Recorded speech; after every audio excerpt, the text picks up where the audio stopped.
성부와 성자와 성령의 이름으로 아멘. 사랑의 원천이신 하느님, 성자 예수 그리스도를 통하여 저희를 복음의 빛으로 비추시고 죄의 속박에서 벗어나 진리 안에서 자유를 누리며 생명의 길을 걷게 하시니 감사드립니다. 안녕하세요. 박상우 신부입니다. 이 사회교리 주간에 제가 어떻게 제 앞에서 앞순서에서 발표를 하게 됐습니다. 우리 정의평화위원회 감사드리고요. 또 제가 어떤 사회사목 이런 거를 하고 있는데 그걸 할 때 우리 정의평화위원회에 많은 동료 신부님들, 수도자들 또 함께 하시는 우리 공동체 신앙인들한테 굉장히 큰 힘을 받고 있습니다. 그래서 또 마음으로 감사드립니다. 제가 이 사회교리에 관심을 갖게 된 것은 신학교 다닐 때 뭐 이런 거 배운 적도 없어요. 다른 데는 모르겠는데 제가 다닌 신학교 그리고 사회교리 전공을 하지 않나 그리고 사회요리인가 거기 부분으로만 이렇게 뭐 슬쩍 하고 넘어갑니다.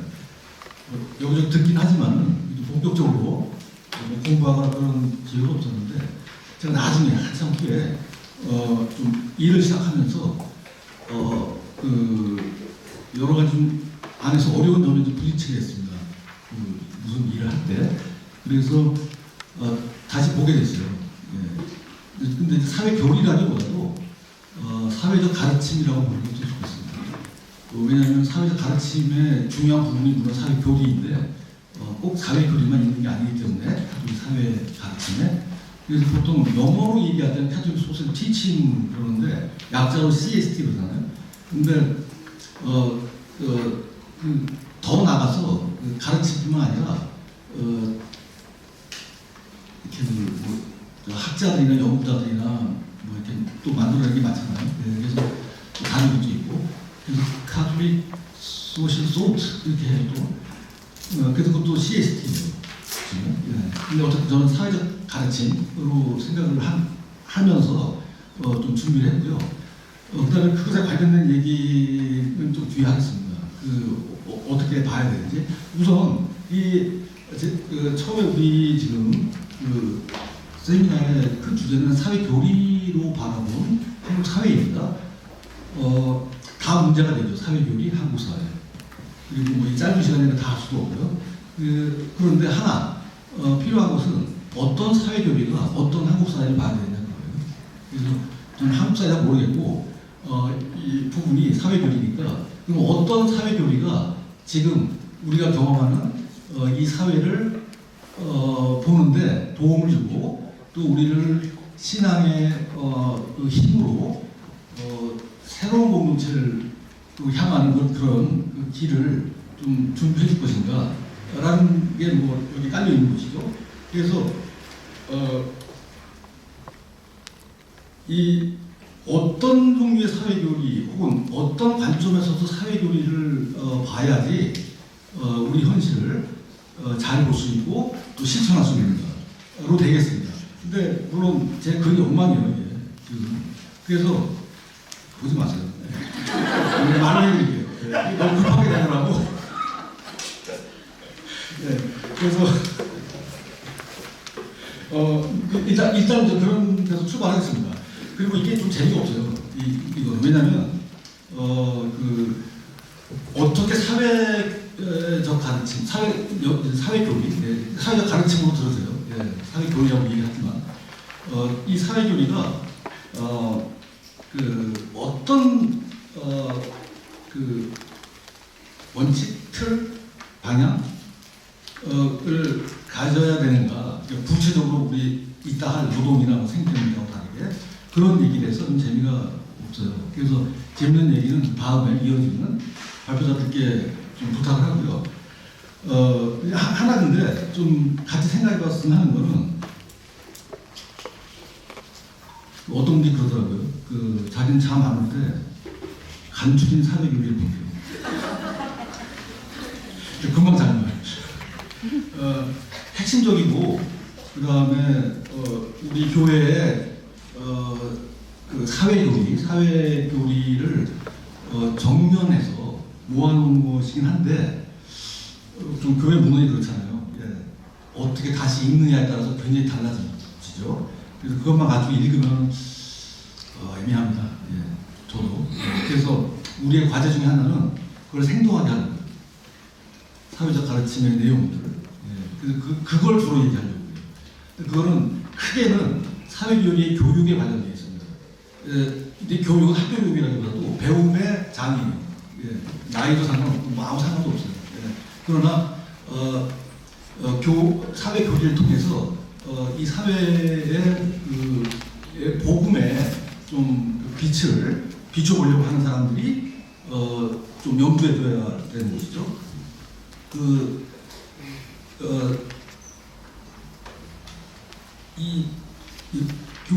프란시스 교황님 말씀대로 이 시대가 위기입니다. 근데 어떻게 말씀하시냐면 또 위기 시대인데 딱 꼬집어서 위기의 시대라기보다도 시대 자체가 위기인 시대의 위기예요. 예, 시대 전체가. 그래서 굉장히 좀 긴급한 상황에 놓여 있다는 것을 좀 말씀을 하시고 하는 것 같아요. 위기의 시대는 항상 위기의 시대입니다.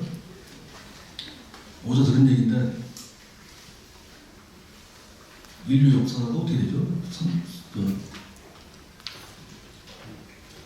기억이 없네요. 무슨 5,000년, 7,000년 된다. 그러면은 250년만 전쟁이 없었대요. 250년인가? 한 300년 안 돼요. 예. 그리고 항상 전쟁이에요. 예. 그래서 생각보다 우리가 그 갈등과 폭력과 또 분쟁, 그게 마치 우리들 인간들 그 안에 숨겨져 있는 보통 때는 아닌 보통 때도 아니겠죠. 하여튼 거의 대부분 전쟁의 시대였으니까 그렇게 갈등하면서 살고 있었다고 봐야 돼요.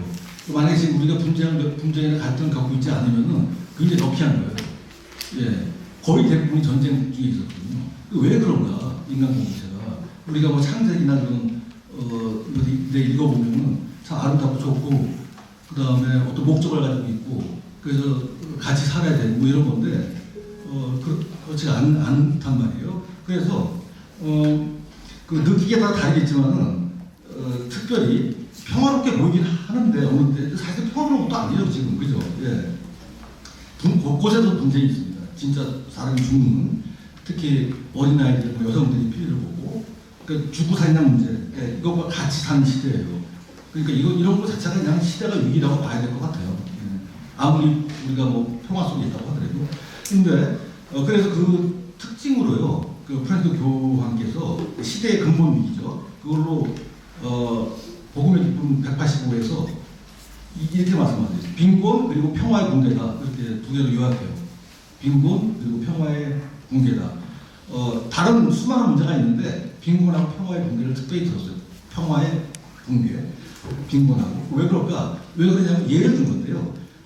우리가 사는 삶은 일단 균형 속에 있어야 돼요. 예? 조화 속에.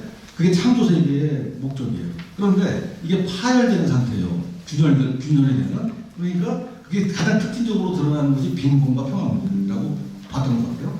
물론 한국의 경우에는 또 특수한 문제들이 있습니다. 공통의 문제도 있지만 민주주의가 퇴행 중인 거 지금. 그 다음에 노동에 대한 가치가 그러니까 완전히 노동자를 물건으로 여기는 노동 세계의 문제가 있고요. 또 우리나라가 지금 생태 위기를 헤쳐나가는 데 자꾸만 좀 후진하는 그런 경향을 보이는 것은 자본의 영향 때문입니다. 물론 권력이 조정을 하는 거지만. 그리고 소수자 배제. 그런 것들이 특히 한국 사회를 다른 데보다 더 두드러지게 좀 어렵게 만드는 것 같아요. 교육 문제도 있고요. 예. 공적 교육의 문제고. 하여튼 사회교리는 이런 거를 아까 여기 소개해도 있지만 그 비디오 테이프에 인간주의, 공동선, 인간 권리, 연대와 보조성의 권리, 분배, 생태 보존 이런 걸로 설명을 하고 이제 실천하려고 합니다. 근데 제 질문은 뭐냐면 설명도 할 수 있고 또 윤리적으로 신앙의 태도로 요청도 하고 요구할 수 있어요. 문제는 이런 요구가 모두 실천되거나 효과가 있다는 건 아닙니다. 예. 그래서 저는 항상 이게 좀 이렇게 남아 있어요. 예. 근데 오늘은 좀 다르네. 많이 오시고. 예. 원래 이런 거 하면 아무도 안 하거든요. 아마 서울 여유가 좀 서울 여유가 특별해서. 예. 하여튼 예. 그 예전 얘기긴 한데 그 토마스 아퀴나스가요. 우리가 좀 발전하는 그런 방향이 있어요. 그 과정도 있고. 근데 막 복잡한 거 같으면 저 다 이해 못하고. 근데 제가 알아듣는 한에서 뭐냐면 선을 향해서 우리가 가요. 근데 그 각각이 선을 향해서 가려고 할 때는 동기가 있어요. 예. 움직여야 된다는 거예요. 예. 마음이 움직여야 돼요. 근데 이 진행 방향이 생각에서 현실이 아니에요. 반대로. 예. 현실에서 생각으로. 예. 이게 토마스 아퀴나스의 기본 출발점이에요. 그리고 제 생각에는 카톨릭의 모든 교리가 여기 이걸 채택하는 것 같아요. 예. 말을 잘해야지. 모든은 아니고요. 제가 알고 있는 한. 예. 그래서 이게 그 서구에서는 뭐 논쟁이 많은 것 같아요. 예. 생각이 먼저냐, 현실이 먼저냐, 실제가 먼저냐. 근데 토마스 아퀴나스는 바깥이에요. 내가 아니라. 그래서 이 누구도 토마스에 따르면 머리에서 현실을 못 나가요. 그렇게 되면 관념이 되고 이념이 되고 쓸모없어요. 예, 그런 입장에서 있는 거죠. 그래서 이게 생각과 행동의 진행 방향이에요. 저쪽에서 이쪽 오는 게. 그래서 사회교리도 비슷하게 그런 게 있어요. 전통과 현재, 뭐 원리와 적용 문제 이런 문제 가지고 있죠. 그 사회교리를 통해서 우리 사회의 그 정의 증진이나 인간화하는 노력과 투쟁을 뭐 하고 계신 분들 여기 많이 계시죠. 사목자들도 있고 우리 신앙인도 있습니다. 그런데 우리가 참으로 바라는 그런 좀 목표, 그 실현을 위해서 그렇게 하는 것이죠. 근데 그 방법 중에 하나로 저는 이 사회교리를 다시 검토하고 특히 신앙 공동체 안에서 이게 생동하는 가르침 제도로 해야 될 좀 시기가 됐다. 이렇게 좀 봅니다. 그런데 이 현실에는 사회적 현실도 있고요. 예, 우리가 극복해야 되는 또 하나가 이 사회 교리가 해석되고 실천되는 교회 현실도 있습니다. 우리한테는. 예, 그래서 두 가지의 현실이 있다고 보면 될 것 같아요. 그래서 여기서 제안하려는 거는 제가 뭐 구체적인 방법이라기보다도 하나의 방향이죠. 첫째, 먼저 제가 여기도 나왔는데요. 9페이지 중간쯤에 보시면요. 사회교리를 다시 봐야 하는 이유 끝에 거기 좀 써놨는데요. 그 사회교리는 현실과 복음을 배우는 지속적인 과정으로 해야 하며 그에 따라 교리는 원칙의 교육과 전파에서 사회교리를 실제로 살아가야 하는 신앙인들이 식변하는 과정으로 변하게 된다. 이게 제가 주장하려는 거예요. 예. 근데 제 혼자 주장하는 게 아니라 다 이거 지지자들이 있어요. 저보다 훌륭한 분들이. 예. 그래서 그 사람들을 제가 좀 소개를 해드릴게요. 예. 그 중에 한 분이 마리 도닉 쉐누라는 분이에요. 예. 이게 제가 그 밑에 했는데요. 이분은 프랑스 도미니코의 신부인데 예전에 그때 뭐가 있었냐면요. 프랑스에서 3, 40, 50년대 사제 노동자 운동이 있었어요. 예. 사제들이 노동자가 돼서 활동하는 거예요. 그거를 굉장히 지지하면서 옹호하고 근데 왜냐하면 그때 교황님하고 갈등이 있었거든요. 그래서 하지 못하냐고 그런 분이 계시고 그랬다고 하더라고요. 그런 데서 이걸 좀 옹호를 하고 신학적으로 이게 왜 말이 되는가를 밝혀준 분 중에 한 분이에요. 이 슈에노 스님이. 또 게다가 이 당대 토마스 아퀴나스 연구에서 최고였어요. 이분이. 그리고 노동자 사제 운동 하시면서 또 2차 바티칸 공의회 때는요. 그 전부터 활동하신 분이지만 또 같은 회에 프랑스 도미니코 회에 이브공가르라는 신님하고 같이 2차 바티칸 공의회에 참여해서 특히 이브공가르는 거의 모든 바티칸 바티칸 2차 바티칸 공인공헌에 관여해요. 그런데 이분은 쉐노 신부님은 특별히 기쁨과 희망, 교회의 사목전자에 굉장히 많은 영향을 줍니다. 이 작성할 때. 그래서 거기 있는 걸 읽어보시면은 이 쉐노 신부의 입장이 많이 들어가 있어요. 말 나온 김에 또 다른 분 한 명 고르자면은 같은 도미니코회예요. 프랑스 도미니코. 프랑스 판입니다. 이제 프랑스 판인데 조셉 르브레 신부라는 분이에요. 조셉 르브레. 이분도 지금 바티칸 개혁을 프랑스 교황께서 막 하시면서 사회사목국을 개편하거든요. 그래서 사회복지와 옛날에 정의평화위원회 기타 등에서 굉장히 많은 부서를 통폐합해서 온전한 인간발전 촉진부라는 걸 만들었어요. 거기 단어가 있는데 그 온전한 인간발전이라는 말을 만든 사람이 조셉 르브레예요. 40년대. 그래서 영향을 많이 준 사람들입니다. 이분들이. 그래서 이게 좀 프랑스고 막 너무 멀리 옛날 분이어가지고 이런 걸 해야 되나 지금 그럴 수도 있는데 꼭 그렇진 않아요. 이분들의 제가 그냥 억지로 읽긴 한데 그것 때문에 읽다 보니까 엄청 재밌어요. 엄청 재밌고 하여튼 그렇습니다.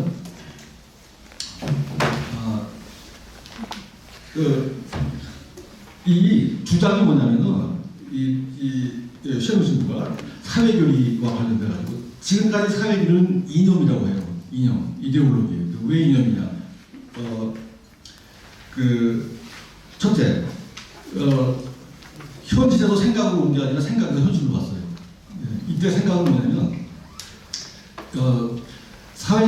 교회의 사회적 가르침은 그 안에 사회 교리가 있잖아요. 도그마틱스라고 혹은 독트린이라고 표현해요. 독트린, 소셜 독트린. 그런데 그것이 뭘 얘기하냐면 교황의 교도권이라고 그러죠. 마지스테리움이 발표한 말하는 그런 문헌 전체를 얘기해요. 문헌의 통합이에요. 일단 교황님이 말씀하시는. 그러니까 이거 관련해서는 레오 13세의 새로운 사태부터 시작을 해요. 그 이후로 수많은 걸 말씀하시잖아요. 그걸 다 모아놓은 게 사회 교리라기보다도 교리는 사실 영어로는 또 다른 말이죠. 서양 말로는 교의, 독트린이에요. 독트린. 그런데 거기다 더해서 주교회의, 시노드, 그 주교회의, 그다음에 지역교회 주교회의, 이런 거 있잖아요. 그러니까 공식적인 문헌들이에요. 사회적 가르침이라는 게. 그런데 그게 옛날에는 처음에 새로운 사태는 계속 우리가 돌아가서 참조를 해야 되는 그거는 맞습니다. 그 문헌이. 그런데 이게 예를 하나 들자면은 어떤 일이 발생을 하냐면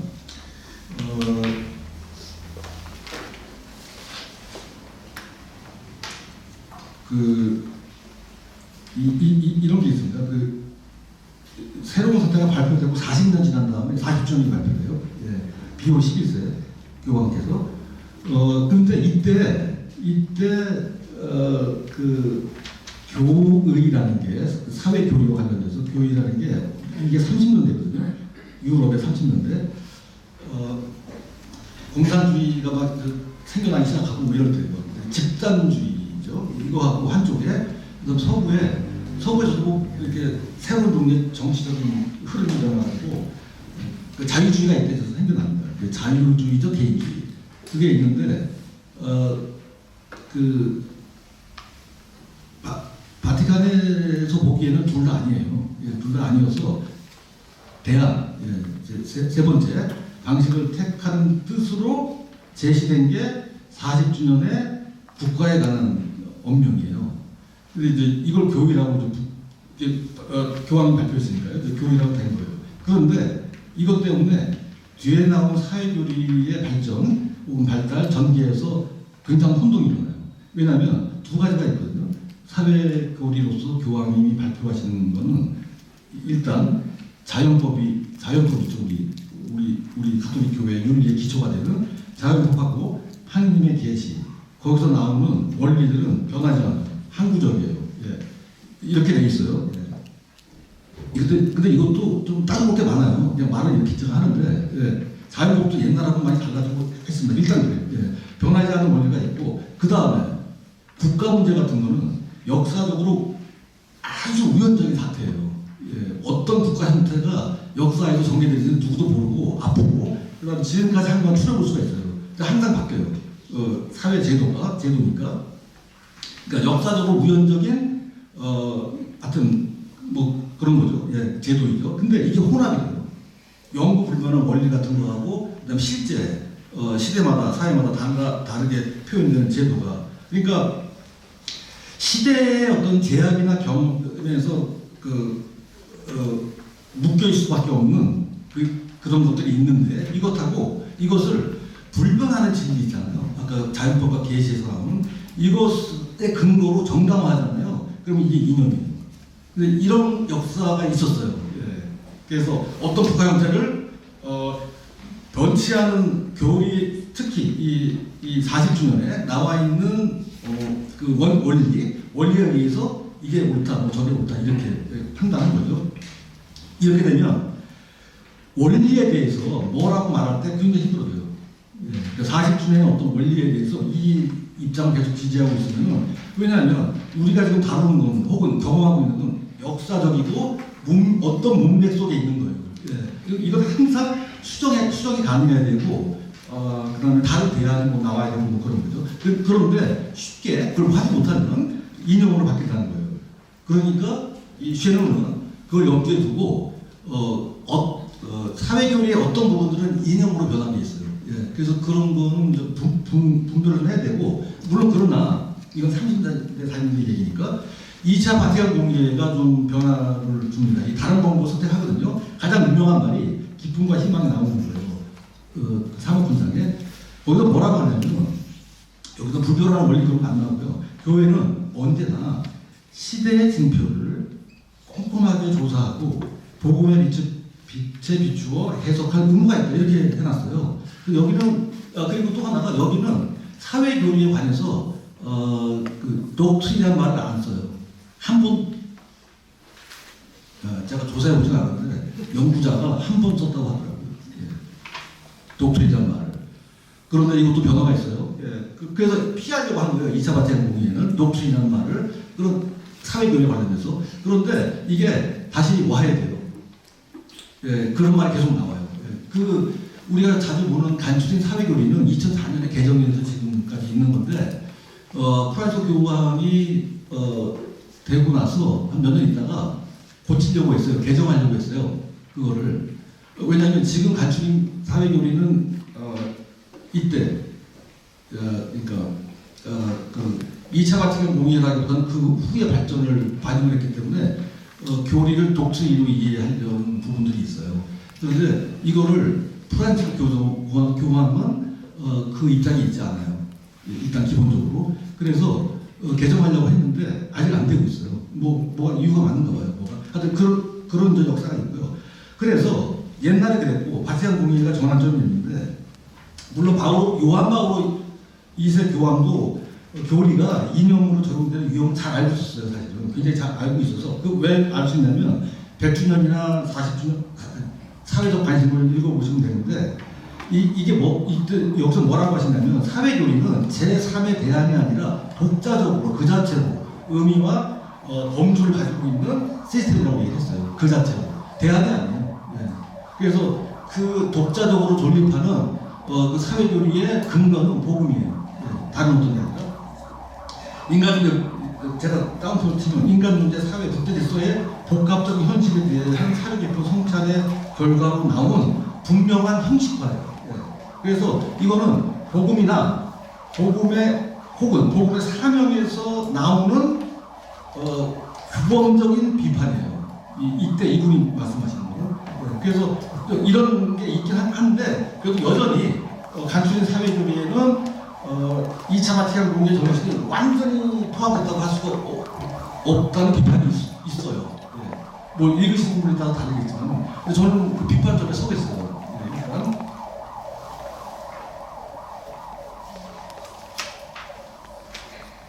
그래서 그 세노 신부님이 다시 한번 말씀드리면, 자, 이 설정한 원칙, 교리로 이해되는 거예요. 거기서 진행되는 게 아니고, 그래서 여기 제가 따온 말이 사회 변화가 지속하는데요. 그 사회 변화의 지속하는 과정 안에서 드러나고 또 보고에 비춰서 해석돼야 하는 맥락, 상황, 사건, 이게 출발이에요. 그러니까 이럴 때는 현실 벌어지고 있는 현실을 어떻게 이해해야 되냐면 사건들의 중첩이 아니라 사건들이 막 연이어 일어나는 연쇄가 아니고 항상 끊임없이 변화가면서 나타나는 이게 중첩하는 계기들로 현실을 봐야 돼요. 얼마나 복잡해요. 그게 그 교리 하나 가지고는 도저히 설명이 안 되는 특히 현대사회는 그런 거예요. 근데 교회는 그 중첩적인 계기들 한 가운데로 들어가야 돼요. 예, 그러니까 준비를 잘 해야 되죠. 일단. 예, 그래서 그냥 또 말씀드리면 이런 상황인데, 그래서 제가 한 두 가지 정도 말씀드릴게요. 이게 그 사회 현실을 우리의 문제, 나의 문제로 만들기 위해서 좀 변화해야 될 것들이에요. 예.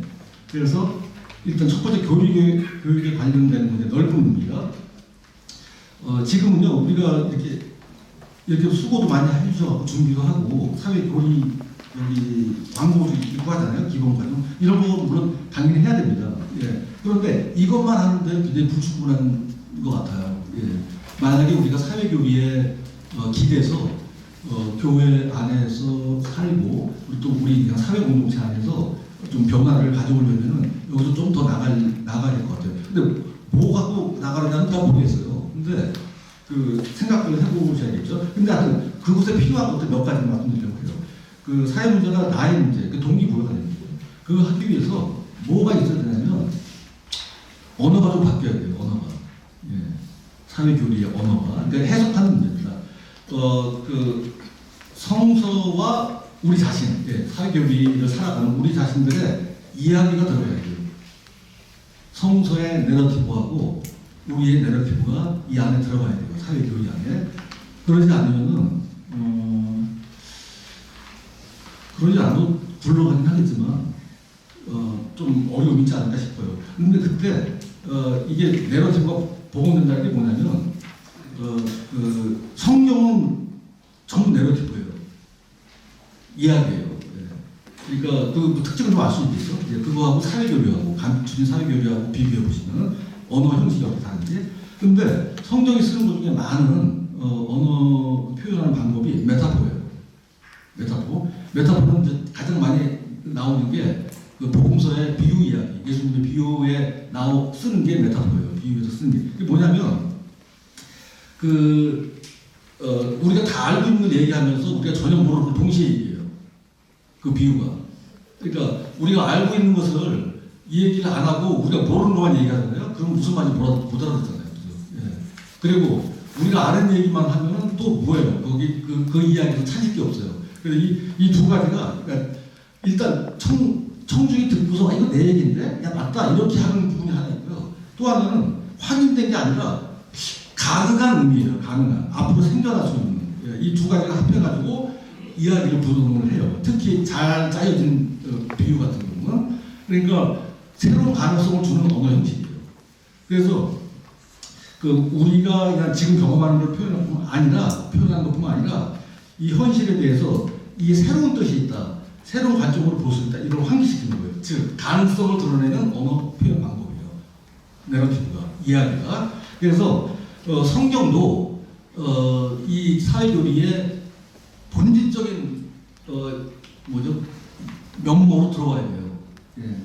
그러니까 사회교리의 교사들은 사회교리에도 잘 알아야 하고 성경의 이 내러티브가 주는 효과들도 잘 알아야 돼요.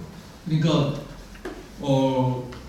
공부도 많이 하고 데모도 많이 하고 뭐 이래야 되는 가능한지 모르겠는데 예, 그런 게 되는 거죠. 예.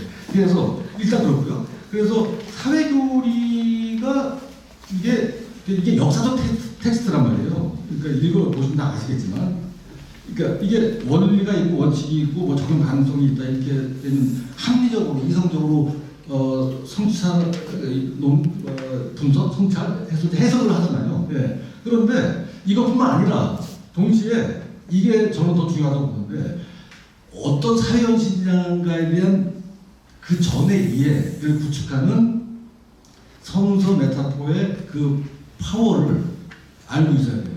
내가 교사들이. 예, 일단 그렇습니다.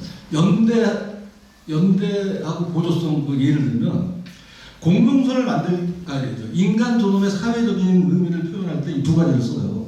연대와 보조성이라는 거. 뭐 하나하나가 중요하고 복잡한데, 근데 여러 가지를 볼 수 있어요. 사회적으로 상호 의존적인 관계가 필연적이니까 이게 있을 수밖에 없다. 현실에 대해서 어떻게 정치적으로 윤리적으로 응답을 해야 될 때 이 연대와 보조성을 설명할 수 있다. 뭐 이런 거죠.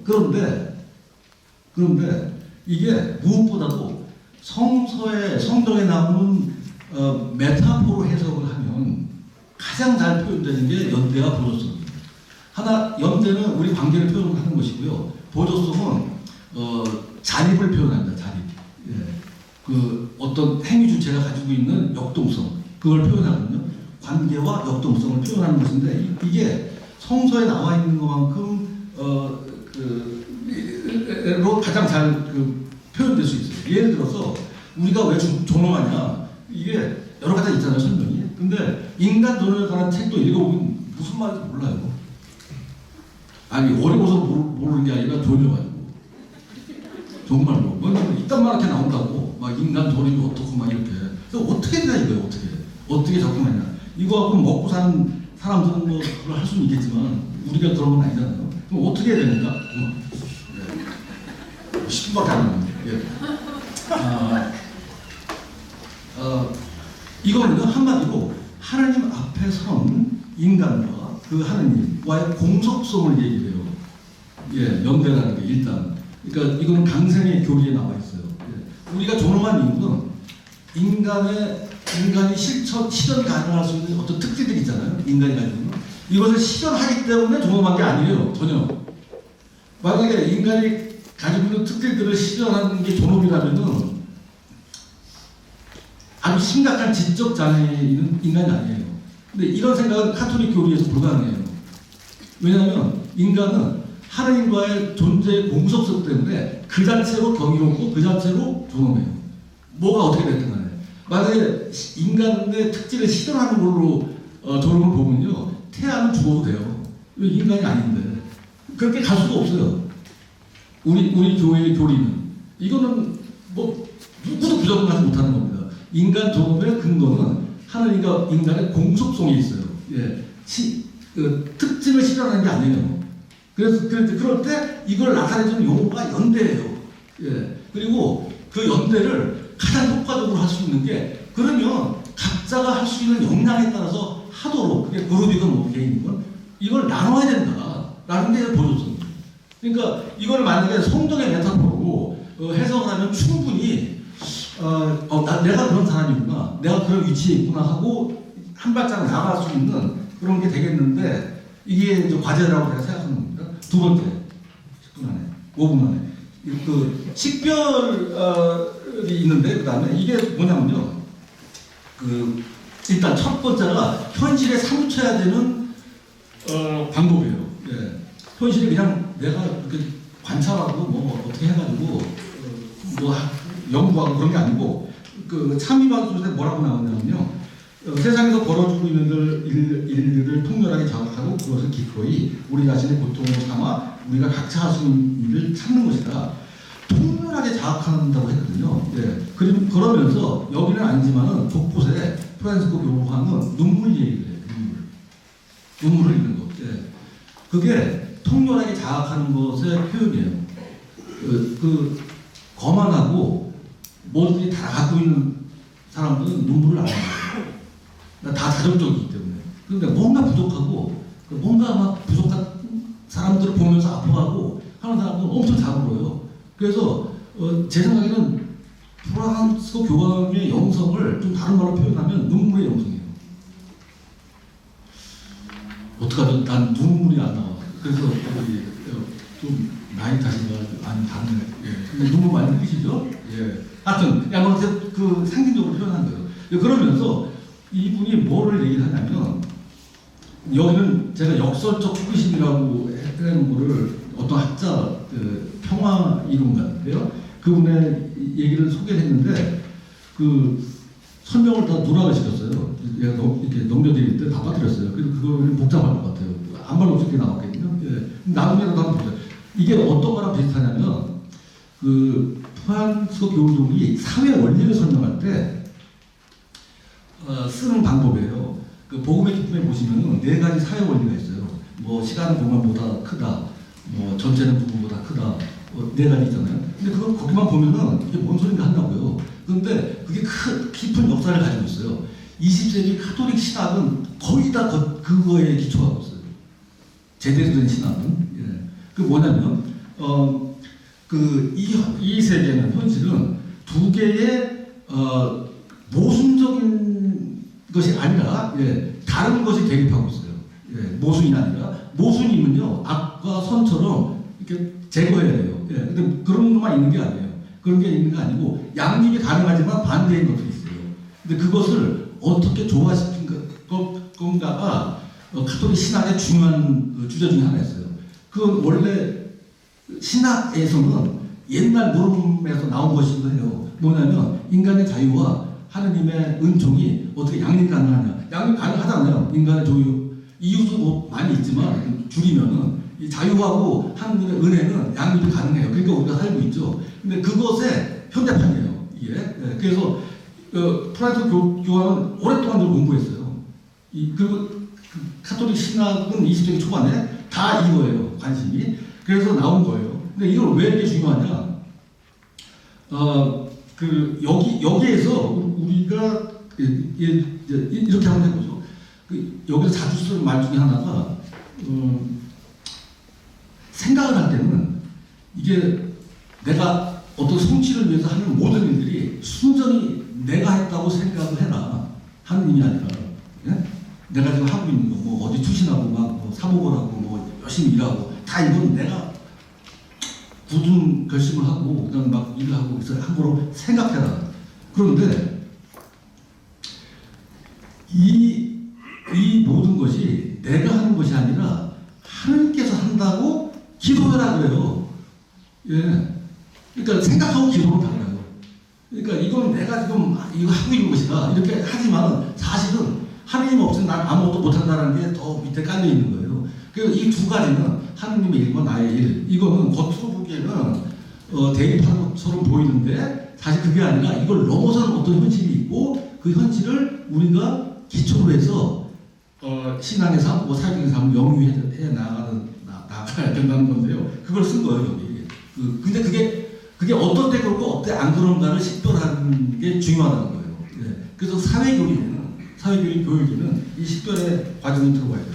그래서 하여튼 그렇죠. 그래서 하여튼 여러 가지 사회 문제가 있고 복잡한데요. 제가 보기에는 이 두 가지 성경의 내러티브가 들어오는 거 우리를 끌어들이기 위해서 그 다음에 이걸 어떻게 잘 선택을 하고 결정할까를 카톨릭의 프랑스 교황의 의견이기도 하고요. 카톨릭 신학의 유산 중에 중요한 부분을 갖고 와서 식별을 할 수 있는 그런 공동체를 만드는 거. 그러니까 즉 신앙과 사회 의제를 결합해서 우리 공동체에 살아있는 전통을 만들어서 현실을 바라볼 수 있도록 우리 공동체가 나가는 거. 시죠. 근데 이걸 누가 하는 거예요? 누가? 이게 복잡해요. 이거 하려면. 근데 생각할 수 있는 거 하나가 예전에 70년대부터 카톨릭 성서 모임이죠. 거기서 전파하는 거. 물론 그게 뭐 옳다는 건 아니에요. 그렇게 성서를 읽는 게. 근데 아주 움직이긴 했잖아요. 근데 우리 쪽에서는 그런 게 없는 것 같아요. 아직. 그래서 정평이 말고 뭘 누가 하겠나요? 이거? 제가 보기에. 정의평화위원회 말고. 근데 이걸 하지 않으면은 좀 앞으로 계속 좀 늦어질 것 같다는 생각이 듭니다. 그래서 이게 나라냐라고 처음에 했던 물은 그것도 설명할 수 있어요. 사회 교리로. 왜냐하면 국가가 공동선에 복무해야 되는 그 의무인데 그렇게 하지 못하니까 우리 할 수 있는 원칙이 나오는 거예요. 카톨릭 교리에서 국가는 자연적으로 나오는 거예요. 아나키즘이 아니에요. 그 있어요. 반드시 필연적으로. 그러니까 더 문제가 되죠. 이게 어떤 나라냐 할 때 공동선에 복무해야 되는데 그렇지 않으니까 우리가 할 수 있는 건 분명해요. 근데 문제는 우리를 어떻게 움직이냐는 거예요. 그 교리가. 예, 그래서 생각들 해보시고, 하여튼, 그러시죠. 예. 늦어서, 예, 너무 많이 했습니다. 감사합니다.